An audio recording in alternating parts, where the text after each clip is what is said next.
Na refinaria, o petróleo cru vai ser transformado em produtos úteis para a nossa sociedade. Duas etapas vão acontecer. A primeira é a separação dessa mistura complexa que é o petróleo em frações menores, e cada uma delas com uma determinada importância comercial. A segunda é você pegar parte dos produtos dessas frações e transformar em outras frações que têm um valor comercial melhor. Produtos mais nobres, como nós vamos chamar aqui. Calma, vamos trabalhar cada uma dessas etapas individualmente. Primeiro, na refinaria, transformar a mistura complexa que é o petróleo em misturas mais simples. Como que isso é feito? Isso é feito a partir de uma destilação fracionada. E eu preciso que você lembre do que é uma destilação fracionada. Então, vamos fazer uma breve revisão do processo de destilação fracionada. Em laboratório, essa destilação fracionada ela é executada em aparelhos como esse daqui que você vai ver agora. Se você não vem, eu vou botar pressão. Não vou te esperar, tô cheia de opção. Eu não sou mulher de aturar sermão. Me encara, se prepara que eu vou jogar bem na sua cara.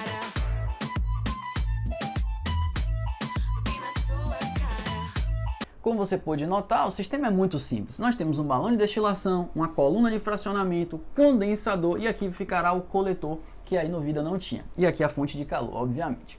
Bem, nós temos aqui uma mistura líquida formada por dois componentes, um mais volátil e o outro menos volátil. Ser mais volátil significa que ele passa mais facilmente para o estado gasoso, ou seja, ele tem uma temperatura de ebulição menor e, portanto, a força intermolecular, ou seja, as interações intermoleculares, as forças que mantêm as moléculas unidas aqui, elas são mais fracas.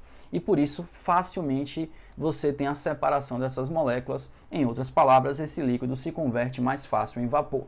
Esse daqui é justamente o contrário. Uma maior temperatura de ebulição significa que ele é menos volátil. É mais difícil você, então, afastar essas moléculas. Portanto, ele tende a permanecer mais tempo no estado líquido e esse aqui tende a passar mais rápido para o estado gasoso. Isso é importantíssimo.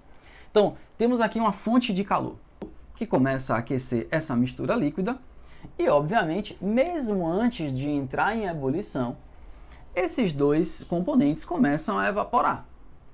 Óbvio que se ele é mais volátil, ele evapora mais facilmente.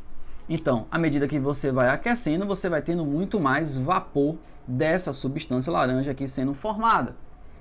Aqui em cima, eu vou ter obstáculos para esse vapor. Então, uma coluna Vigreux, usada aqui na torre de fracionamento, ou coluna de fracionamento, ela serve como se fosse tampas de uma panela. Quando você está esquentando uma comida, você bota uma tampa que esse vapor bate, perde energia e volta a condensar, volta para o estado líquido. A intenção aqui é análogo, né? Podemos fazer essa analogia. Então essa substância que é mais volátil, ela tende a evaporar mais rápido. Como ela é mais volátil, a sua temperatura de ebulição é menor e, portanto, suas interações intermoleculares são mais fracas, mesmo ao se bater nessa coluna, ela consegue manter aqui o vapor, ele consegue passar por essas colunas, mesmo se colidindo. Então vamos supor que chega aqui em cima você tenha um pouco da condensação desse vapor, mas uma parte dele vai conseguir sair, principalmente quando esse material já entrar em ebulição. Já essa outra substância, que é menos volátil, ela tende a permanecer no estado líquido por mais tempo. Isso significa que quando esse líquido começar a evaporar, ele evapora em uma quantidade menor, porque ele é menos volátil, e ao se colidir com esses obstáculos, com essas barreiras, ele já começa a formar pontos aqui de condensação em regiões mais baixas. Por quê? Quando o vapor bate, ele vai perdendo energia. Então, no caso dessa substância que tem interações intermoleculares mais fortes, isso está acusado aqui na temperatura de ebulição maior, quando ela colide com esses obstáculos, ela perde a energia do aquecimento aqui e esse vapor tende a condensar em partes mais baixas da torre de fracionamento. Isso possibilita para a gente em laboratório ter uma maior quantidade passando da substância que é mais volátil. Então, a substância que é mais volátil vai formar um vapor que, mesmo ao se colidir nesses obstáculos, consegue se manter nessa forma de vapor por mais tempo e, finalmente, aqui no condensador, quando ele passar aqui pelo condensador, ela vai condensar e ser coletada por um outro recipiente que vai estar posicionado aqui desse lado, tá certo? Então você vai ter um outro recipiente aqui para coletar e você vai ter a presença muito maior dessa substância que está aqui representada na cor laranja, que é mais volátil, tá certo? Deu para relembrar como é que funciona esse processo de destilação fracionada? Isso é muito importante, porque no petróleo o que vai acontecer é exatamente isso.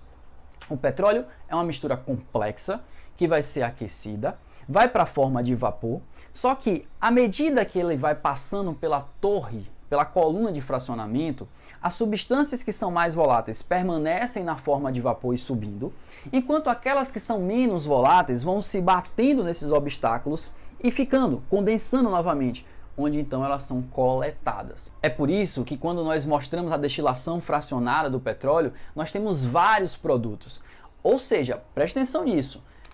GLP, gasolina, querosene, diesel, tudo isso são misturas menores, mas ainda são misturas. O petróleo é uma mistura complexa, que na destilação fracionada vai ser dividida em misturas menores de substâncias que têm temperaturas de ebulição próximas. Tá certo? Então, lá no GLP você vai ter substâncias com temperaturas de ebulição próximas. Na gasolina, substâncias com temperaturas de ebulição próximas. Portanto, o que chamamos de frações do petróleo também são misturas, só que misturas mais simples do que o petróleo cru, que obviamente foi inserido na fornalha, tá certo? Vamos agora detalhar um pouquinho mais cada uma dessas frações do petróleo, tá certo? Vamos lá. Aqui estão as frações que nós obtemos a partir do petróleo. Essa é a parte da conversão do petróleo cru em produtos úteis. Cá nós temos o GLP, nessa parte mais superior, formada aí por propano e butano, é o nosso gás liquefeito de petróleo, tá certo? Ou seja, isso aqui é o gás de cozinha.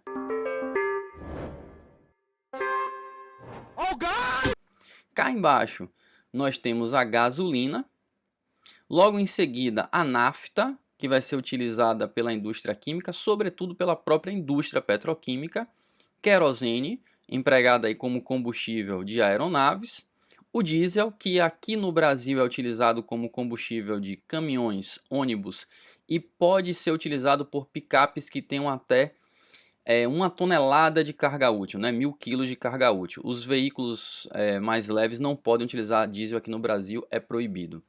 O óleo pesado, que é utilizado como combustível de navios grandes, como os cargueiros, por exemplo, e óleo lubrificante.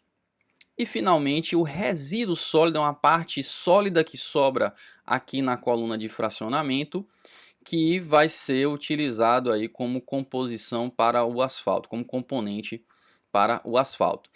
Bom, já falamos que no caso da destilação fracionada do petróleo, você vai ter as frações mais voláteis na parte de cima, as menos voláteis na parte de baixo. Discutimos já sobre isso. Uma coisa que é interessante para o petróleo, isso se deve à sua composição de hidrocarbonetos, na grande maioria, o componente majoritário do petróleo é hidrocarbonetos, é a relação que nós temos também entre as frações do petróleo e as massas molares.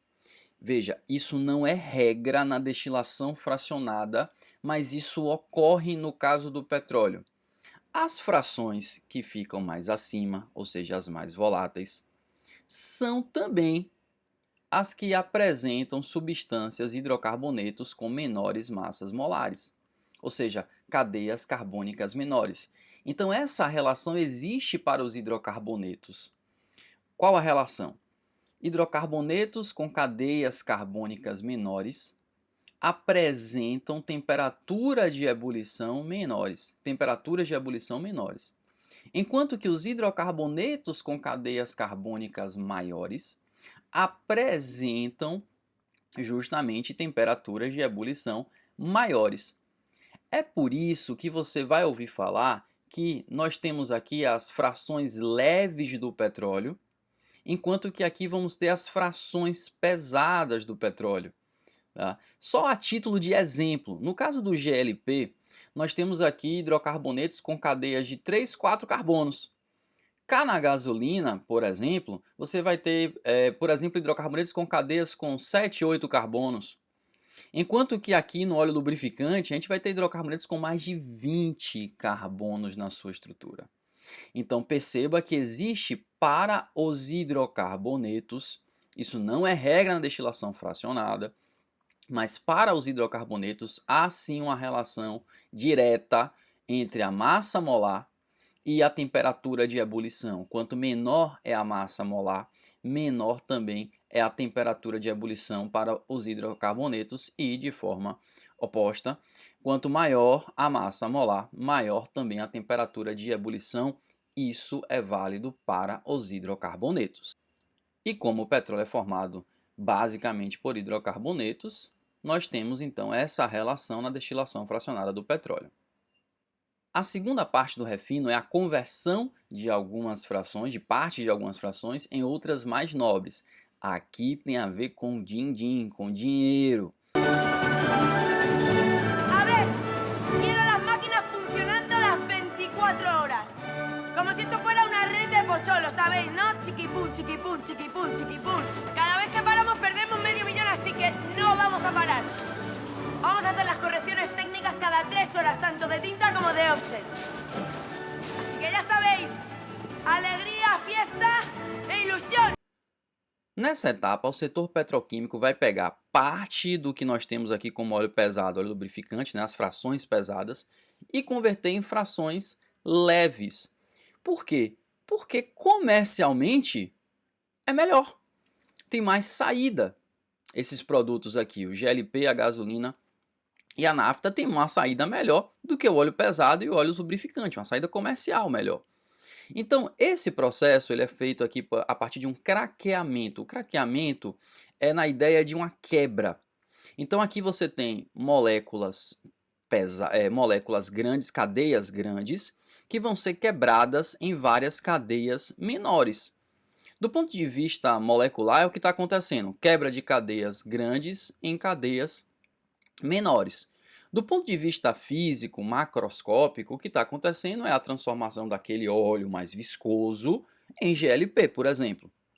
Ok? Então, só para a gente ter essas duas noções. Do ponto de vista molecular, quebra de cadeias grandes em várias cadeias menores. Do ponto de vista físico, aquele óleo viscoso está sendo convertido, por exemplo, em GLP. Essa quebra ela pode ser orientada a partir de um grande aquecimento, é o craqueamento térmico, ou pela influência de um catalisador. Um outro processo que é comercialmente muito interessante é a chamada reforma. Aqui você vai pegar parte da nafta e vai fazer uma transformação. Deixa eu explicar a ideia da reforma. Diferente do craqueamento, onde você pega moléculas grandes e transforma em moléculas menores, a reforma é como se você estivesse fazendo um ajustezinho na cadeia carbônica. Os dois são processos químicos, tanto o craqueamento quanto a reforma. Os dois alteram a identidade daquela substância. Mas eles vão chamar de reforma porque você vai fazer... É como se você estivesse fazendo pequenos reparos, de fato, na cadeia carbônica. Eu vou dar um exemplo aqui para vocês. Você pega uma cadeia cíclica, né, que tem um anel, e transforma isso numa cadeia aberta, sem anel. Beleza? Então é uma adaptação que eles vão chamar aí de... É uma adaptação pequena. Enquanto que o craqueamento é um processo onde você está quebrando cadeias grandes, transformando essas cadeias grandes em cadeias menores. Aqui na reforma, você vai pegar então parte da nafta e vai converter aqui em produtos com elevado índice de octanagem, a famosa gasolina Podium, né, que é adequada para motores com alta taxa de compressão, né, a lanchinha, o jet. É melhor você usar uma gasolina boa para evitar problemas com esses veículos que são caros. Depende de quem compra. Não tenho dinheiro. Eu tô falando pra você. Eu não tenho dinheiro, meu amor. Eu queria chamar a atenção de vocês para o seguinte, ó. De novo, nós estamos falando em aumentar a quantidade de gasolina. Velho, eu vou dar um dado aqui para vocês. Em 45 litros de produtos que saem do refino, 45 litros é o parâmetro para o barril, no famoso barril do petróleo, né? Então, 45 litros de produtos que vêm do refino, cerca de 40%, ou seja, cerca de 18 litros, correspondem a gasolina.